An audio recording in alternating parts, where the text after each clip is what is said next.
सत्यवादी वन विद्यालयर मुख्य पुरोधा पंडित नीलकंठ दासंकर आज हूँ 141तम जन्म जयंती।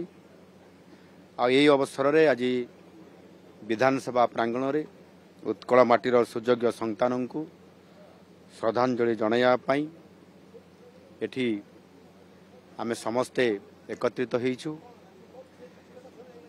पंडित नीलकंठ दास एकाधारे जड़े कवि, दार्शनिक, राजनीतिज्ञ, समालोचक एवं से जड़े मध्य आगधाड़ीर जड़े स्वाधीनता संग्रामी थिले।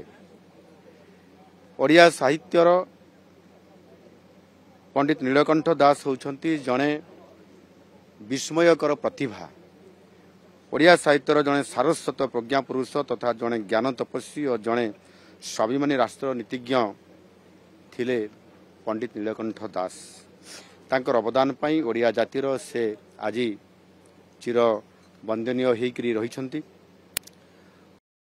57 मसीहारू 1961 मसीहा पर्यंत ओडिशा विधानसभार बाचस्पति भावे पंडित नीलकंठ दासंकर जयंती उपलक्षे आज विधानसभा तरफरू speeches of finance ministers of Odisha from 2022 to 2025-26 ये हूँ नवम संस्करण।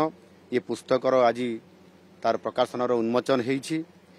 या पूर्वर अष्टम संस्करण पर्यंत विभिन्न बाचस्पति स्पीच गुड़िक संकलन करी विधानसभा प्रकाशित करिछि। एवं आज 2021-22 आर्थिक वर्ष 2000 आर्थिक वर्ष पर्यंत ये जो बाचस्पति ये अर्थमंत्री जो